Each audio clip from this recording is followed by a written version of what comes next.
you. I'm you.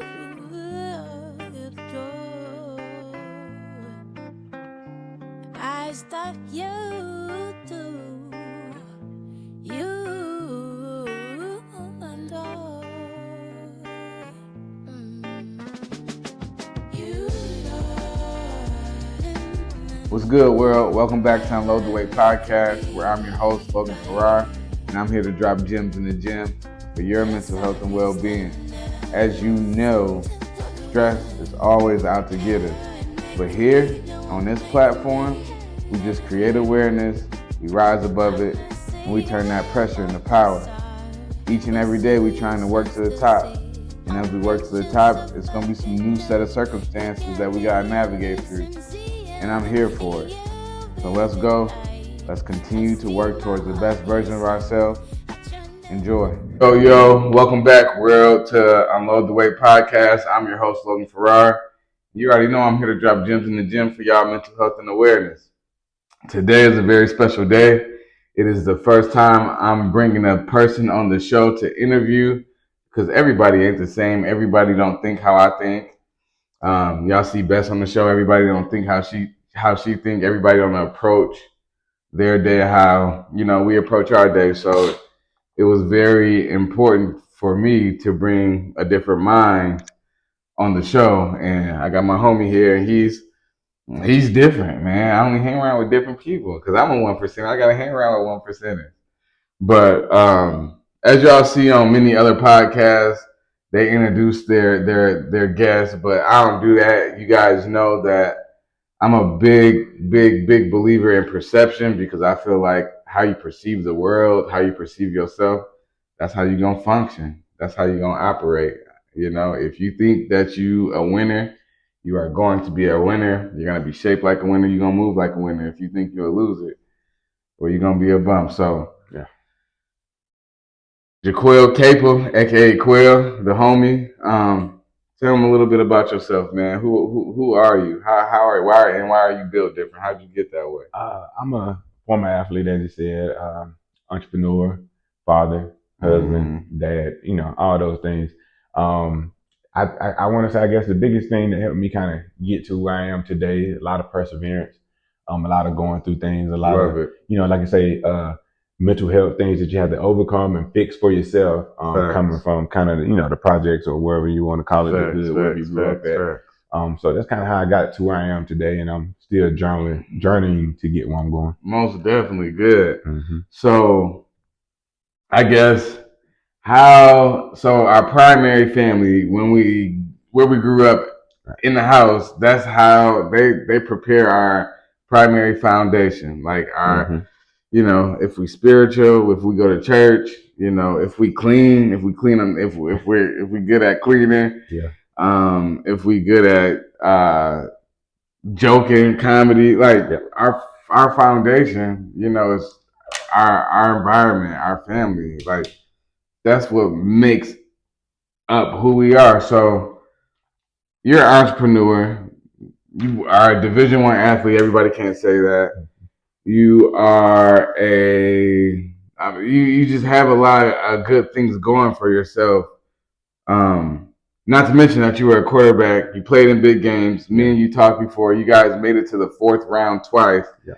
You, as a high schooler, you started as a freshman on varsity. Mm-hmm. So you have to have a certain type of mindset. You have to be built different to go through all those things, conquer all those challenges to navigate and get to that level. Right. You have to have some strong armor to get that way. How are you built different to accomplish a lot of those things that you accomplish? Like I say, so growing up in the hood, that comes with whatever it comes with. So you build a thick skin through some of that stuff. You got your older cousins, people such of that nature. They're always joking and things of that nature. So by the time you get to your grade school and stuff, you kind of just used to it. It ain't that type of level, and then you just kind of build a mental fortitude of, okay, I'm here today because of the decisions that people made before me. So before you even get to having the kids and creating your own family, and you kind of young when you kind of get this mindset, it's kind of just like, I'm going to do more. I'm going to do better. I'm going to go this way. I want to be here. I want to do this. how do I do it? And then it takes a lot of, time. You got to take some time to yourself. So a lot of the times I'm probably just to myself, as I'm kind of coming up, thinking like, okay, how I'm gonna do this, how I'm gonna do that, like how I'm gonna figure this out. And I could always throw. You mentioned the quarterback thing. So growing up in the hood, everybody in the hood loved Michael Vick. And so I could throw. Like my neighborhood was one way in, one way out. So some of the older guys would be at the top of the hill, and I'd be down here, and we would just throw the football. And I'm slinging this thing. And I'm like, hey man, little Vic. And this is years before I become a quarterback because I'm fast. And I'm from the hood, so they're like, hey, just put him at running back. He can do that. Yeah. And then by the time I get to high school and I kind of become the quarterback, everybody, first of all, they kind of know me, but they know me from like the hood or playing athlete. Then when I kind of become the quarterback, they're like, can this black guy do this? He's from the hood. Like we don't really have a lot of those. And then the rest kind of becomes history. Right. Facts. That's what's up. How were you able to be so resilient with emotional control?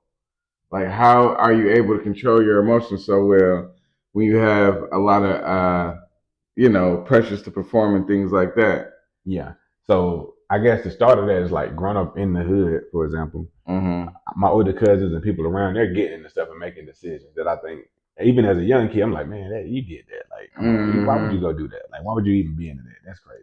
So you learn. Yeah, so you learn through other people that's a little bit ahead of you. So like, I ain't making that mistake. That's stupid. Right. And so as I got older, it's like, I want to do everything in my 24 hours to give me a better percentage. So like, say if I start the day off and I got a 1% chance of succeeding today. Well, maybe if I brush my teeth, wake up before my alarm, get dressed and do all of that before the alarm even goes off, maybe my percentage goes up to 10. Yeah. So you get what I'm saying? Now I'm doing all these little steps.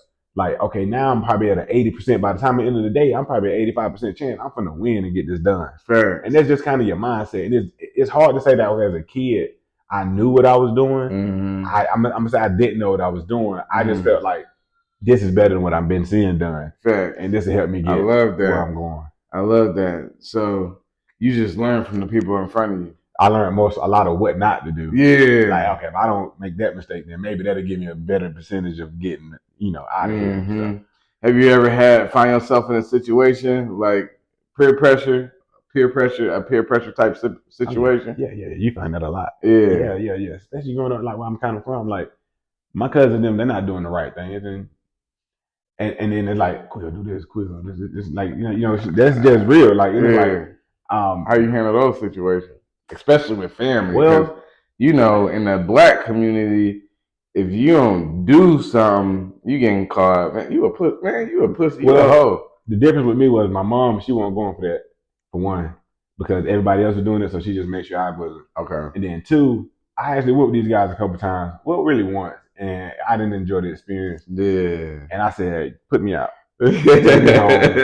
I'm not messing with y'all. This is idiotic. Right. That reminds me of that one scene on Boys in the Hood where Cuba Gooding Jr. was in a back seat. Let me out. Let me out. Yeah. So kind of like that. It's just like, man, take me home, bro. Y'all some idiots. I'm too good to be around idiotic stuff. Yeah. And this is at a young age. I'm probably 8th, 9th grade. Yeah. So it's just like, man, I'm not going down this path. I'm liking football. I'm like, man, if I get into something, I ain't gonna be able to play that. Yeah. So I really want to play, but because you don't know if you're gonna go to college. Right. Let's be honest, I probably got 4 years to try to get, even play. So I got away from that pretty quick. Facts. So one thing I like to talk about on the show is like roadblocks. Yeah. But I look at roadblocks as stepping stones. What are some of the skills that you use to navigate through hardships to get to where you want to go, to get to that next level and move forward? Like I say, perseverance is a big one. Just because you're going to run into a lot of roadblocks. No matter where you're trying to go in life, you're going to run into roadblocks. And the roadblocks are a good thing when you understand it. Because when I run into this rough patch or whatever the case may be, my strength is on the other side of getting through it. And if we be honest, every roadblock you kind of ran into, we here today, you got through it. And then you got to take some time to not necessarily look back, but you got to get the perspective from the challenge that you're going through. Because what I've realized in life, you're going to meet this challenge again. And now you're stronger this time. So this challenge may be easier. It may get over faster.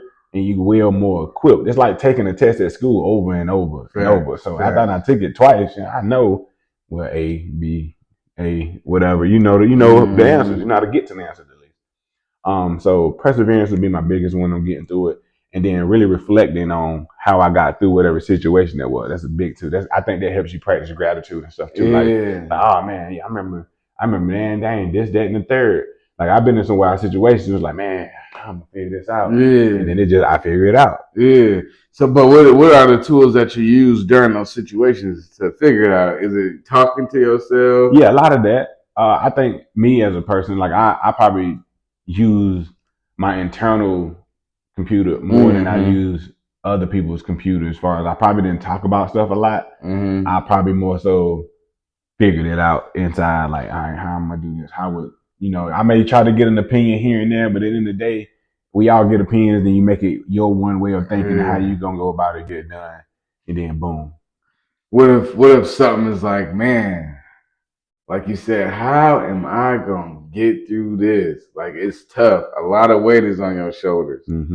How do you lift that weight? How do you keep going, lift that weight? Like, what are some of the things that you do? Me and you are both first-time fathers, right? So it's for me. I know I didn't even know how to change a diaper. If I'm being honest, right? How do you? There's certain milestones in your child, especially that first year. Right. Not being able to sleep like you used to, not being able to move like you used to, go where you were. How do you, like in those moments and times, how do you get through those trials and tribulations? Embrace them. Yeah. Okay. Embrace it. Even with the child scenario, you knew 9 months ago what was coming. For sure. So don't expect it to be easy. I don't like when people think everything is so easy. Like it's not easy at all. It's actually very hard. And then even the people that be good and successful, they make hard look easy because they done hard so much. Like I embrace being uncomfortable in uncomfortable situations and whatever the case may be. And then, on top of that, attack it. Everything you got to see is attack it. Like I hate when something hard comes up or a situation that people like, oh man, yes, man, you get to go figure it out. You get to go work out. Like that's I don't look at it as a bad thing. I work out. I know you do it in the morning. I'm at the end of the day, 5, 6. That's me. This is my ticket to go do what I'm gonna do for the rest of the day. Is punching some weights, getting in some shape, get me a good sweat in, a good pump, and boom, here we go. That's just me. Right, and this is the weight room, so we gotta talk about that piece. What does exercise do for you?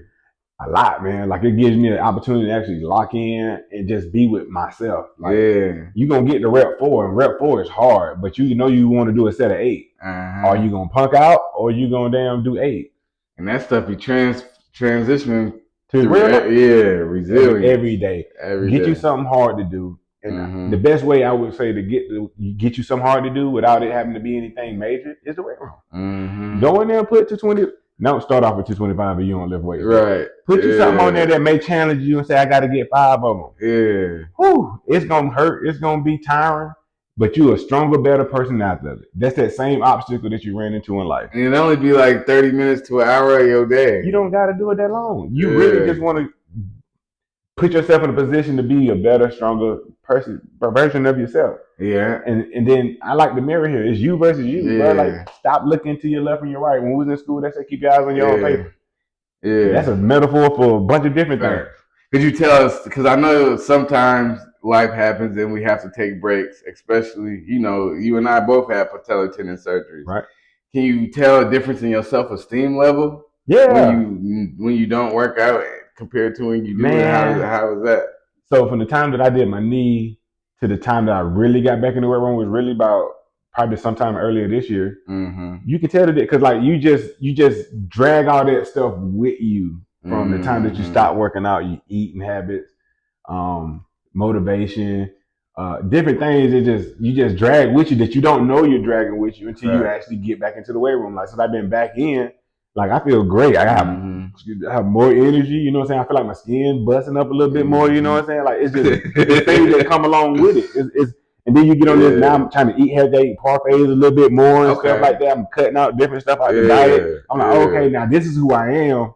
And I realized that, okay, I went through a phase because I was dealing with my knee. Yeah. That just wasn't who I was. Yeah. So you just got to be honest. Yeah. Now you know. Yeah, man. I tell them this is the gym is what gets rid. People like to think that I'm at the point in my life right now where I don't even live for my physical health anymore. It's mental for me.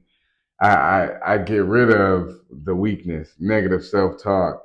I get rid of the sleepiness, the fatigue. I get rid of just the self doubt. I get rid of all that stuff when I come in here. To pick up that, like, so I've been going now. I'm like couple almost a month and some change, like consistently every day, 4 or 5 times a week. But this past week was like a struggle. It was just a struggle. Like it'd be like, man, do I want to go today? Man, I could probably skip today. Man, hell no. I go in there and I get it, and you feel so much better that you didn't skip it because those are the days that you really need it. Like, it's like, all right, now I'm better. I got that sweat off me. It's like I can take a deeper breath. Like I may take a deep breath, but after you not hitting weights, it's like that deep breath like hits you harder or something. Like you grew an inch and a half when you took that deep breath. It's more of that. And you gotta find it. It's a dog mentality. You gotta find it. Like it ain't just gonna hand it to you. Like they not handing you nothing. Ain't nobody handing you a paycheck. They don't know us. Nobody owes us anything, y'all. Nobody owes us anything. That's why we have to manage stress the best way we can because stress is the way towards greatness. We got to stress to progress. That's the only way we grow. Yeah. And if you continue to think about the past, I tell you guys all the time, things that you can't control, you're going to have depression type symptoms because you're thinking about stuff you can't control. If you're going to think about the future, things that ain't even happened yet, what happens if this, you're going to have that anxiety. You control that stuff. You control if you get depression. You control if you get anxiety with your thought process. So you have to stay present, pour into yourself, a lot of self-love, man. Yeah, a lot of that. And then it's kind of go up again what you were saying. Once you have those days that you don't feel like doing something, you might not feel like doing a lot of things. After you do it, you're better. Like it teaches you so much about yourself. Like, man, I don't feel like grocery shopping today, but I know if I don't grocery shop, we're not gonna eat. Right. I got to. Yeah, I tell people all the time, that voice that tell you that, man, we can skip a day. We don't have to do it. That's the average version of you trying to keep you average. That's what you need to go attack. When I say attack, that voice that you heard, oh hell no. You talking about I ain't gonna work out today? I shouldn't.